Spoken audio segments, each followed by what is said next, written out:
of cardiac anatomy. First of all, I think we need to identify the correct attitudinal orientation of the chamber, of the cardiac chamber. Because as can be seen here, the left is not only left. The left chamber are not only left chamber. The left chamber are posteriorly. We need to identify in our heart what is posterior, what is anterior, what is inferior, and what is superior. The more posterior cardiac chamber is the left atrium, as can be seen here, and the more anterior cardiac chamber is the right ventricle. Therefore, we need to identify the correct attitudinal orientation of the chamber. We are using most of that in our lab navigation system.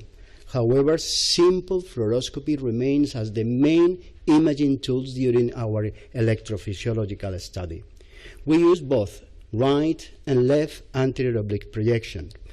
Here you can see a simulated right anterior oblique projection. This is anterior and this is superior. Therefore, we can identify this with this projection what is anterior and what is posterior. Here you can see the His bundle, the coronary sinus, the right atrial appendage, and a simulated right anterior oblique projection in this postmortem human heart. This is the right atrial appendage. This is the orifice of the coronary sinus, the inferior vena cava, the tricuspid valve, and the apex of the right ventricle. We're also using the left anterior oblique projections. In this projection here, you can see this is the mitral annulus, this is the aorta, this is the pulmonary trunk, this is the tricuspid annulus, and the left 45 degrees anterior oblique projection. Here you can see the area of the His bundle recurrent site. This is the orifice of the coronary sinus, the middle cardiac vein. Therefore, in this projection, this is not only left, it's also anterior.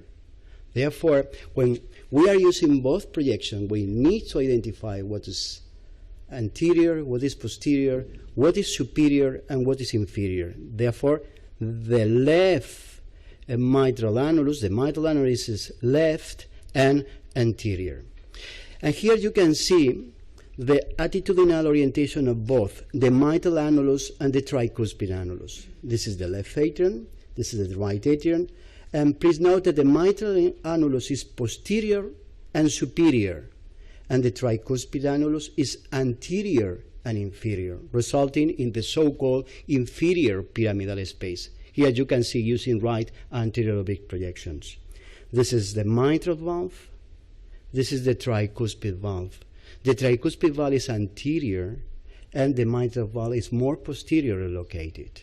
And as a result of the position of the tricuspid valve and the mitral valve is the so-called AV junctions, the so-called atrioventricular septum. Therefore, what are the posterior located chambers and how are located the mitral annulus in relation to the tricuspid annulus is essential to understand the inferior area of our heart, the inferior pyramidal space. The four components of the atriums. The atrium, we can identify the venous component, the vestibule, the appendage, and the septum. The septum is the through atrial septum and the fossa ovalis. Here you can see the left atrial appendage, the mitral valve, and the vestibule of entrance to the mitral valve, the vestibule of entrance to the tricuspid valve. Please note the different attachment of the pectinine muscle of the right atrial appendage when we are comparing with the left atrial appendage. Most of the pectinine muscle are inside of the left atrial appendage in the left atrium, and here you can see the right atrial appendage and the attachment of this pectinine muscle just in the junction with the vestibule of the tricuspid valve. Both atrium, the left and the right atrium, have the four components: the venous, the vestibule, the appendage, and the septum. Differences in both we will see in the following slides. And here you can see the through atrial septum. This is the superior and the inferior aspect. of both the left atrium and the right atrium. Here you can see that the through atrial septum is the fossa ovalis, the remaining area, the superior fold and the inferior fold of the both atrium. Therefore, if we perform a transeptal punction in this area, we are crossing out of our heart from the right to the left. Therefore, this area are not septum. Only the septum is the through atrial septum, is the fossa ovalis. Looking inside the right atrium, you can see here the terminal crest. The terminal crest divided into two main areas of the right atrium, the so-called trabeculated right atrium and the smooth-valled right atrium.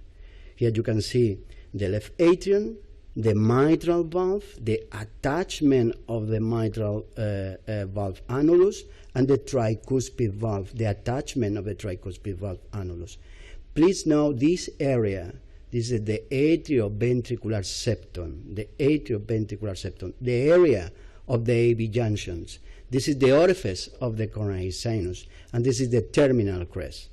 On the right, you can see the right atrial appendage. This is the terminal crest ending into the Eustachian valve and the Eustachian ridge. This is the orifice of the coronary sinus. This is the vestibule of the tricuspid valve and the tricuspid valve. This is the through atrial septum, the fossa ovalis, and the right atrial appendage. The synod node region, the region of the synod node, is epicardially located. Here you can see the terminal groove of His. This is the area of the synod node. This is a lateral view, the right atrial appendage, the fourth pulmonary vein, the superior vena cava. Here you can see the close anatomic relation between this, the superior vena cava, and the right superior pulmonary vein, and epicardially located the synod node nodal regions. And what are the endocardial anatomic relation of the synod nodal region with the terminal crest? Here, endocardially, you can see the inferior vena cava. This is the terminal crest.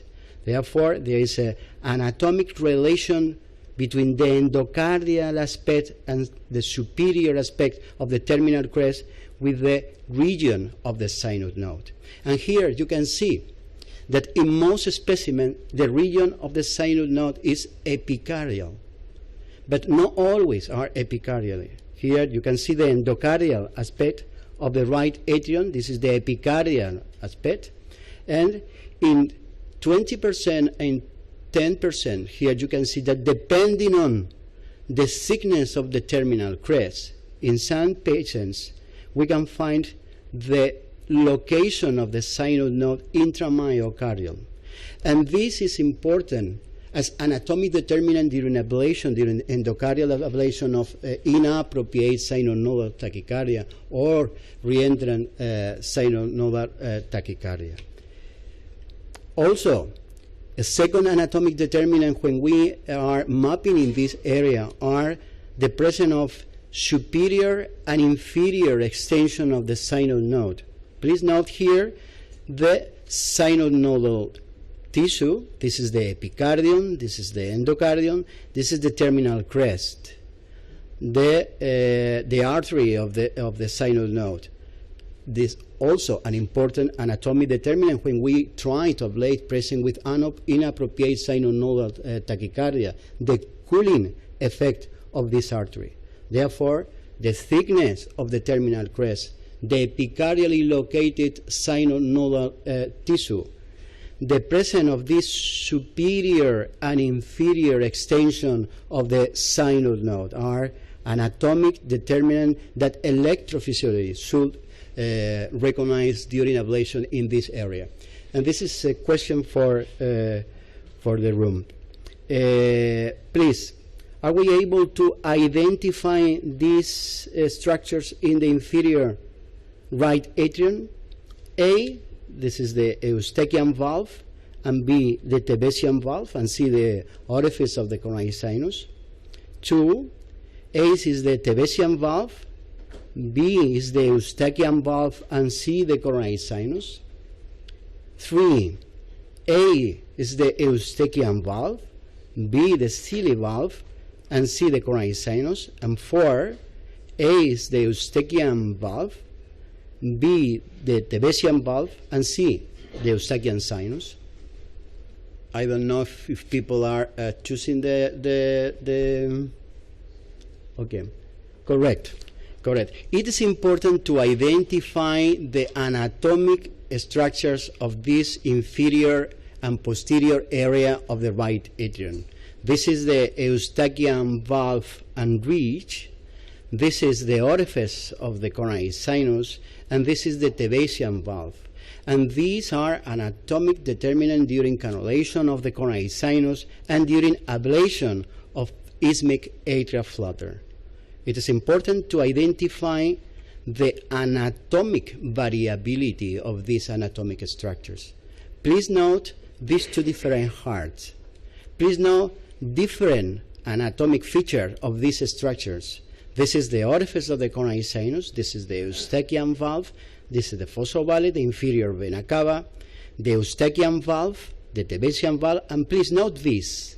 This is a pouch-like resource. This is inferiorly located to the Tevesian valve.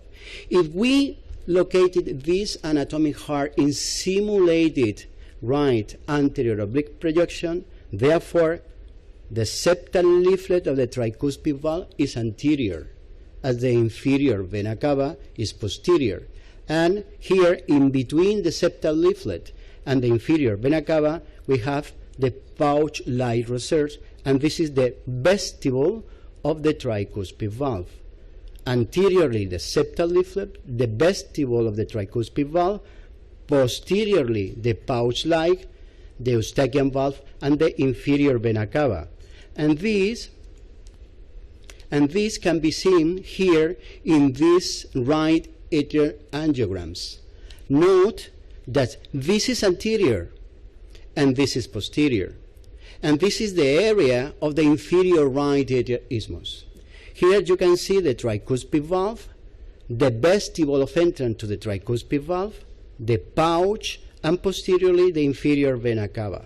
Here you can see the area of the His bundle recording site, and this is the endocardial profile of the inferior right atrial isthmus. We need to identify that anteriorly we have the vestibule and posteriorly we have the pouch in most of our specimens and in most of our patients.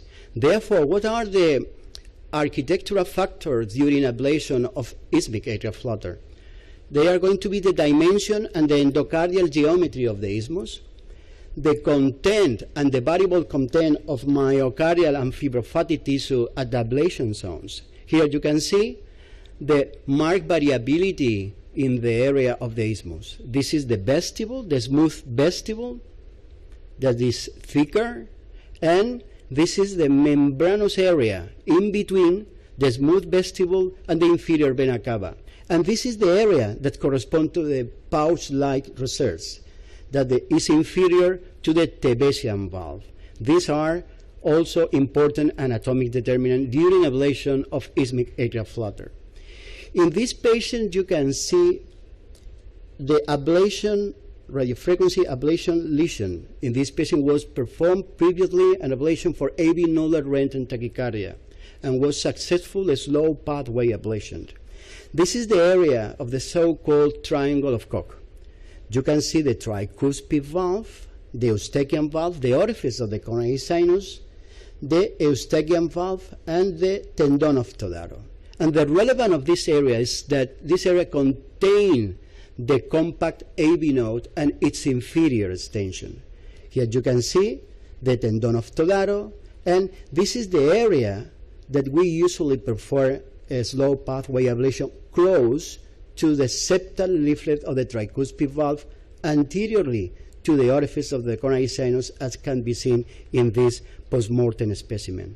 The limits of the triangle of Koch can be seen here, the septal leaflet of the tricuspid valve anteriorly, the tendon of Todaro posteriorly, the orifice of the coronary sinus at the base of the tricuspid valve, and the vertex is the central fibrous body where the penetrating His bundle can be located.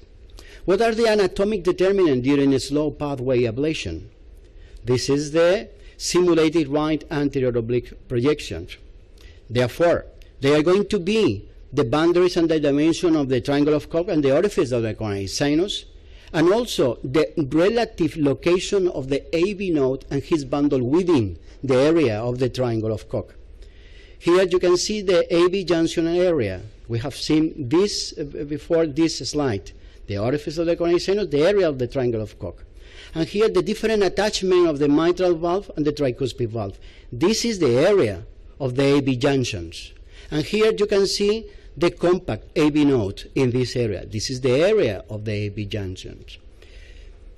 What can we find in this area? The inferior extensions. In our specimen, we have found about 15%. We have been able to identify in 50% of our specimen this inferior extension of the compact AV node. This is the area of the septal leaflet of the tricuspid valve, and this is the compact AV node. Therefore, the boundaries of the triangle of Koch, the present inside of the compact AV, the boundary of the present of the compact AV node, the present of this inferior extension. Here you can see the usual location. Probably this is a superior location for the site of ablation, but usually are close to the tricuspid valve and anteriorly in relation to the orifice of the coronary sinus. We have identified this area using right atrial angiogram. The anatomic determinant, therefore, are the size and also the orientation of the Koch triangle and the close anatomic proximity to the His bundle and AV node. Please note, 6 people, 6 triangle of Koch, different orientation, different size of the triangle of Koch. The size of this AV junction area is important as anatomic determinant. Look here, the base of the triangle of Koch in this patient, sore triangle of Koch. And this is important because if we have a normal triangle of Koch with these limits, and this is a small triangle of Koch as found in 13% of the patients, the size of the compact AV node is the same. Therefore, the risk of induced AV block increase. Also, an important anatomic determinant is that not always the His bundle is at the vertex of the triangle of Koch, because it's going to be determined by the length of the central fibrous body. We have some specimen with a larger central fibrous body that imply a different position of the compact AV node within the area of the triangle of Koch. And here you can see the His bundle. The His bundle histologically is different to the AV nodal area because it's surrounded completely by connective tissue, by the central fibrous body. Then is His bundle. Here you can see that the position of the His bundle is different. It can be posterior and superior in 51% of the patients, at the level of the tricuspid valve in 15%, and anterior and inferior to the tricuspid valve in 34% of the patient. Therefore, there is a variability of the His bundle, and that implies a variability of the compact AV node within the triangle of Koch and the risk of inducing AV block during a slow pathway ablation. The superior and paraseptal area of the right atrium. Here you can see right atrial angiograms in patient. We can ablate some accessory pathway in this area, parahesian or superior or paraseptal accessory pathway. We should use the term superior and paraseptal area to term this area. Here you can see the right, the tricuspid valve. This is the area of the interatrial septum. Here you can see the area in which we ablate this accessory pathway. You can see the electrogram during this ablation. The inferior and paraseptal region, superior and paraseptal, inferior and paraseptal regions. The inferior paraseptal region. Here you can see the endocardial aspect of the left atrium. This is the coronary sinus. This area is the inferior and paraseptal regions.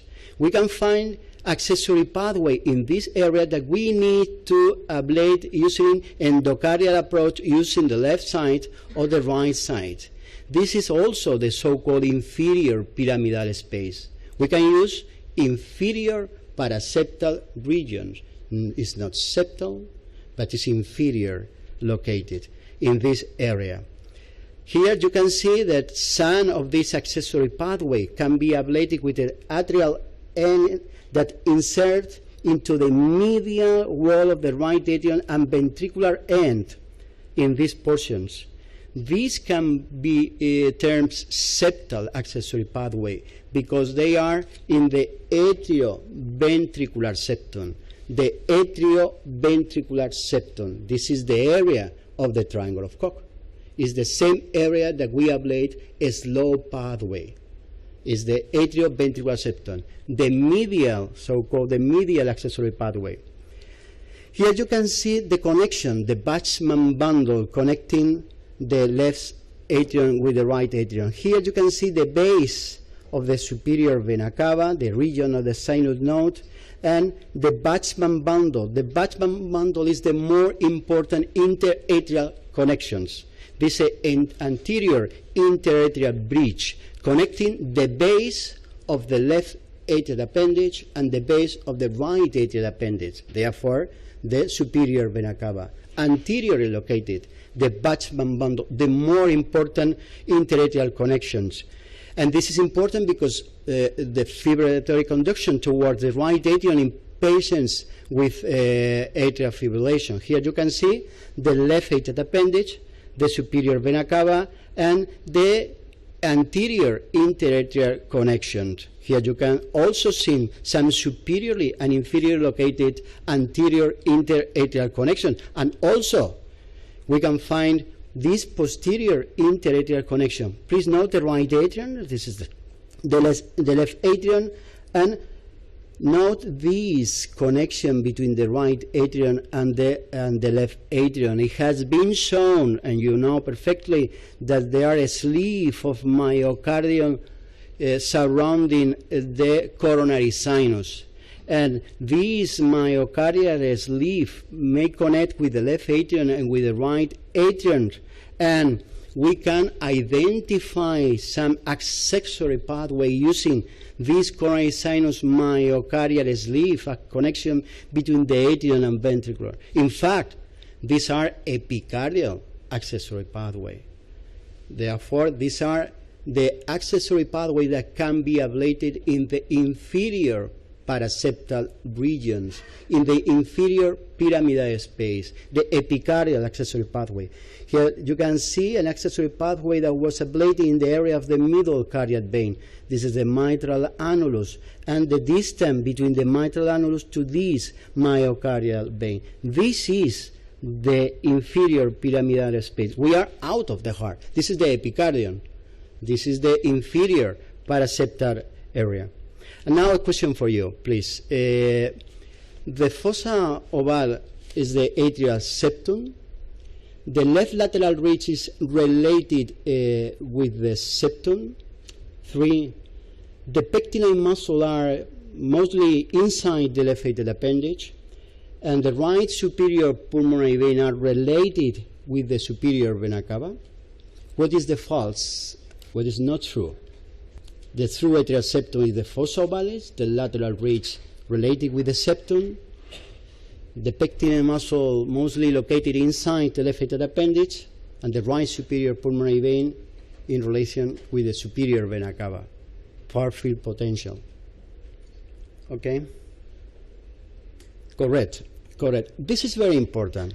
The fossa ovale is the septum. This is very important for transeptal approach. No wrong here. This is probably the more important concept in this slide. The left lateral ridge, you know, that is located between the orifice of the left atrial appendage and the left superior and the left inferior pulmonary vein. We will see some slide. And the most pectinate muscle in the left atrium are inside the left atrial appendage. And you know the important anatomic relation between the right superior vena cava, the right superior pulmonary vein with the superior vena cava. Here you can see a geometric visualization or attitudinal visualization of the fourth pulmonary vein. What is important? The left are superior in relation with the right. Second, the superior are anteriorly orientated, and the inferior are posteriorly orientated. Two concepts: superior and inferior. Superior are anteriorly orientated and posteriorly orientated. Why? Because we need to know that the left atrial appendage is the more anterior structures in the left atrium, and we need some time to identify if we are inside the left atrial appendage or we are inside the left superior pulmonary vein when we are mapping. Therefore, we need to recognize what is anterior in the left side. And in the left side, the more anterior structure is the left atrial appendage. And for this, we use the right anterior oblique projections. That the right anterior oblique projection helps to identify what is the more anterior structure and what is more posterior structures. The endocardial aspect of the left atrium can be seen here. Note the most important component are the venous component, and a narrow mouth marks the junction between the left atrial appendage and the left superior and the left inferior pulmonary vein. Here, this is anterior, this is superior. The more anterior structure are the left atrial appendage, the orifice of the left atrial appendage. As you well know, is not always an independent ending of the superior and inferior pulmonary vein in the left side, and sometimes we have a common ending or common trunk into the left atrium. This is a common ending for the left superior and the left inferior pulmonary vein, as can be seen here. It's like a vestibule of entrance for both left superior and left inferior. And usually, when we find this vestibule, the size and the dimension of both left superior and the left inferior are shorter, are more smaller, left superior and left inferior. And here you can see the more important variant anatomy for the pulmonary vein.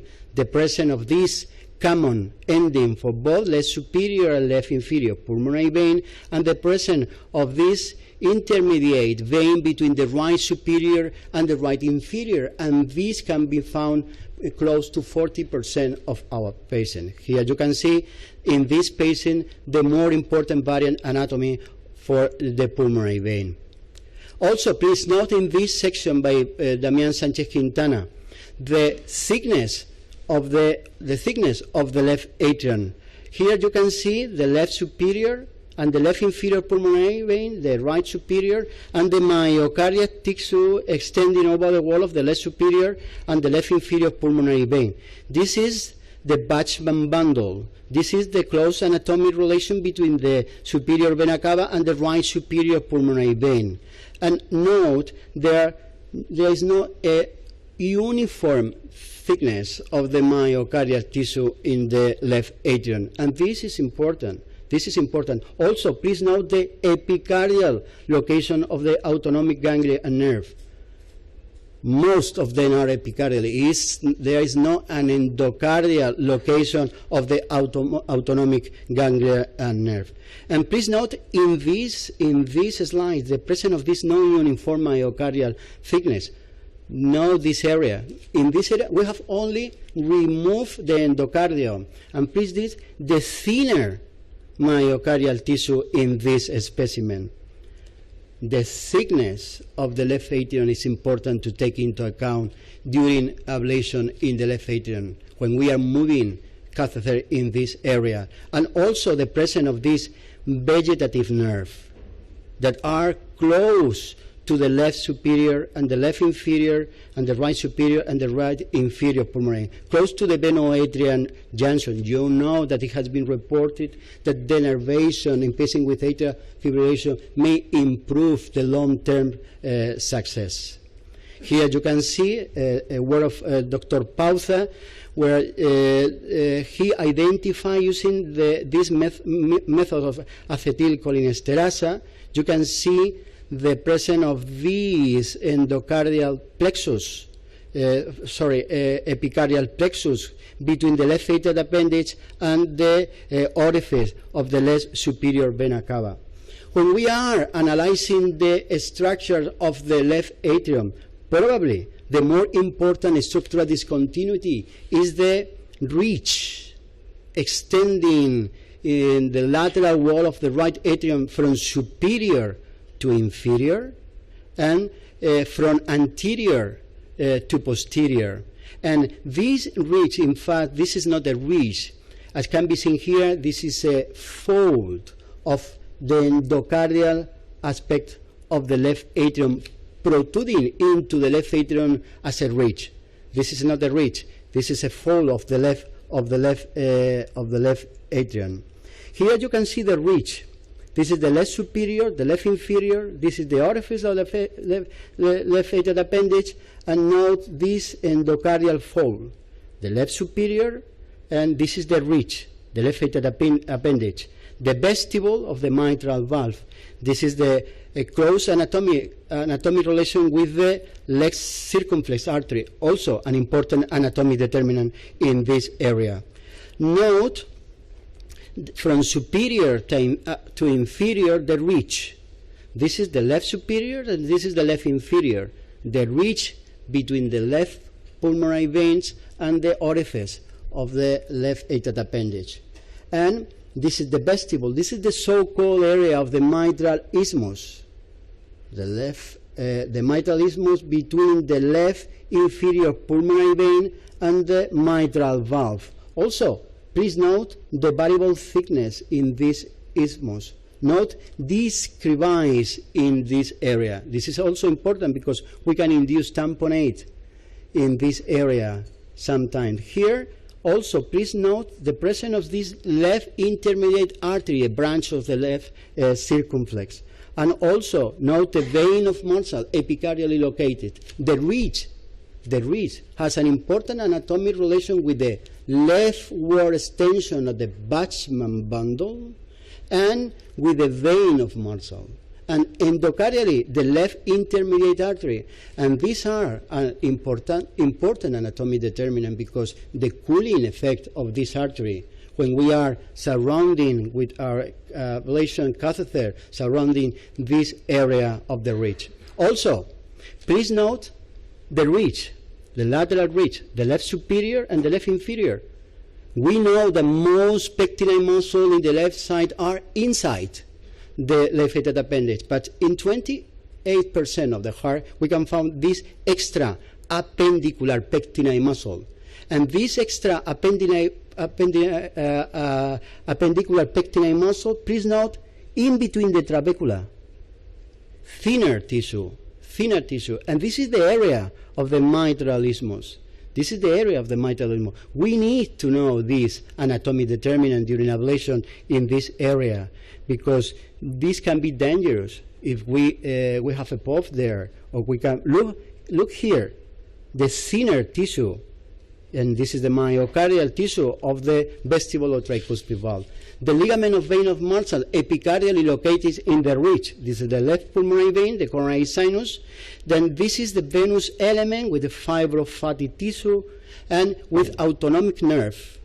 Some people propose ablation of this ligament of vein of Marshall. We need to know the anatomic relation of this ligament of vein of Marshall. Please note here the ligament.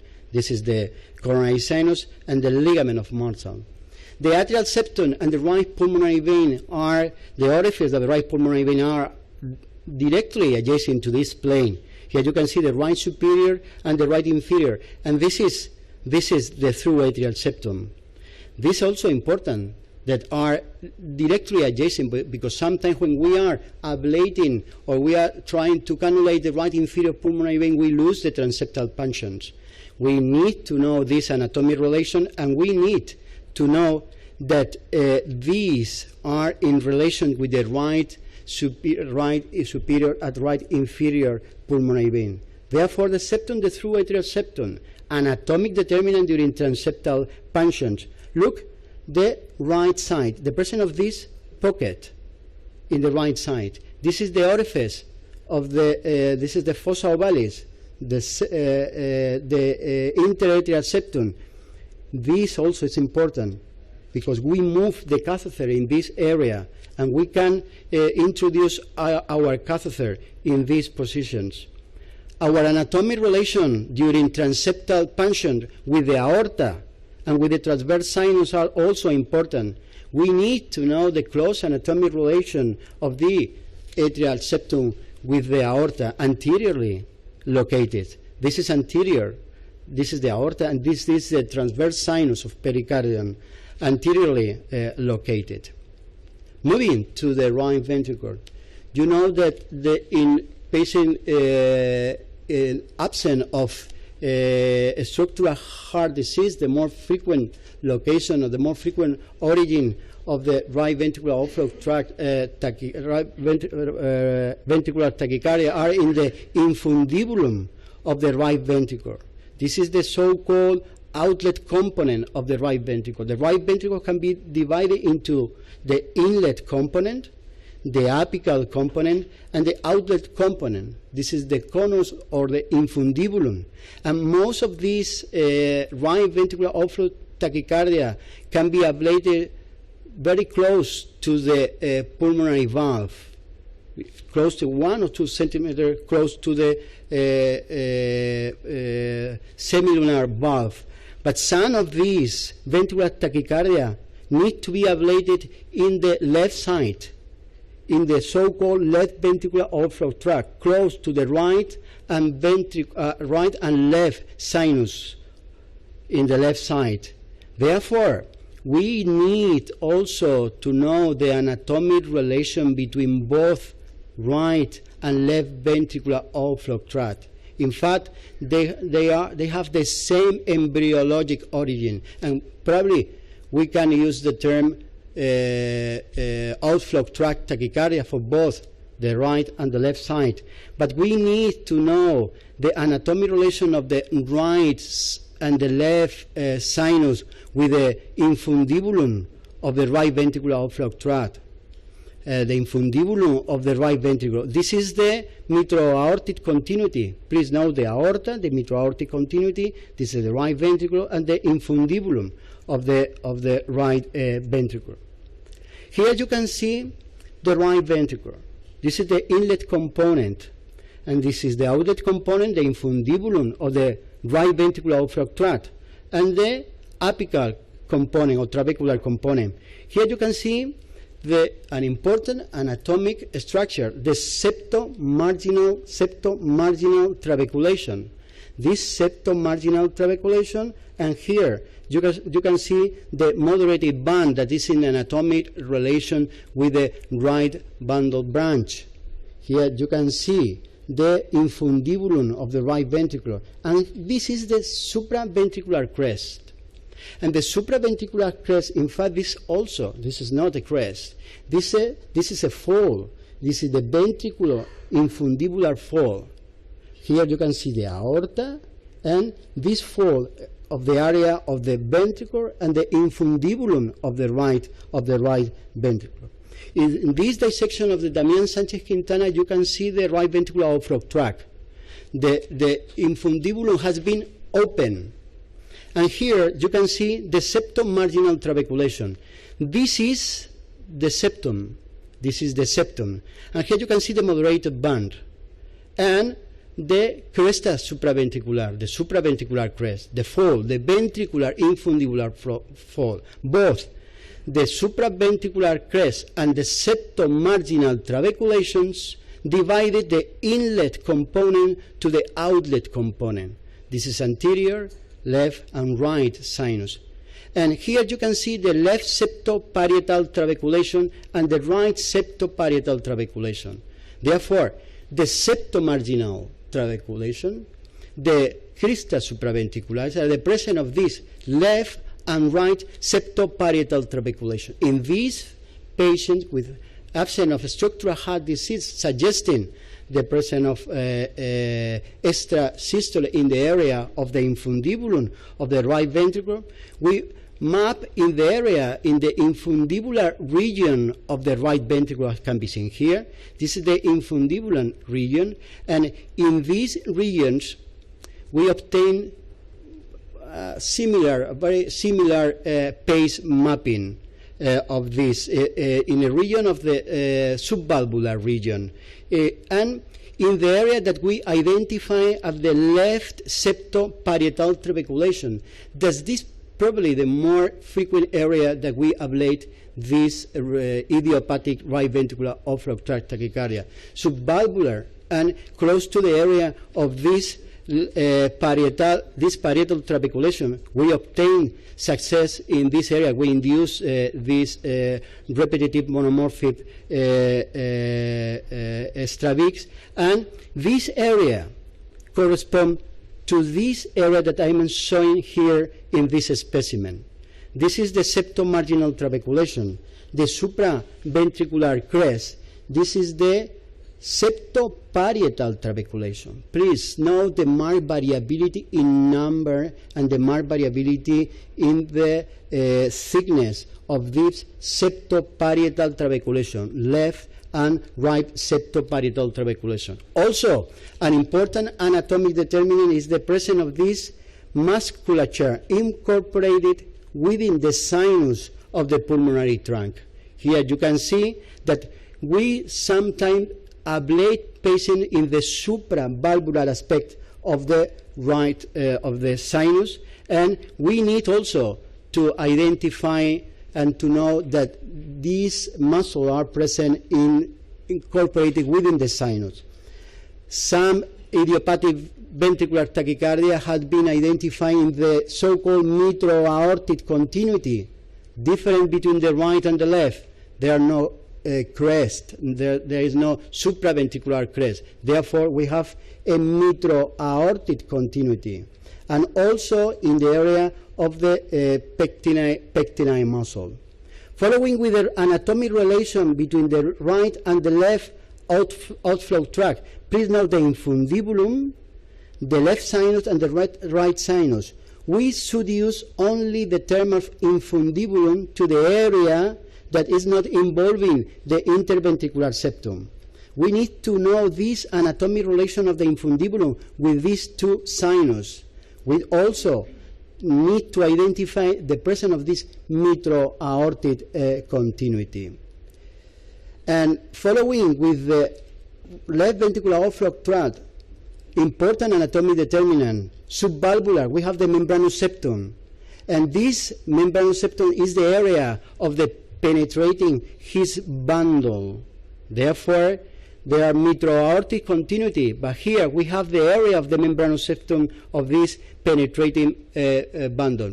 And finishing with the epicardial VT ablation, we need to identify the anatomy of the pericardial cavity. Here you can see the area of the pericardium. This is the fibrous pericardium, and sometimes we use the subxiphoid percutaneous approach in patients with ventricular tachycardia. And we need to identify the presence of reserves, the pericardial. Here you can see this is the serous pericardium, this is the fibrous pericardium, and this is the transverse sinus. Posteriorly, we have the oblique sinus. And this area, this is the right ventricular outflow tract, and this is the area of the transverse sinus. This is easily to mapping this epicardial surface because we have only this anatomic determinant. I'm finishing with this slide.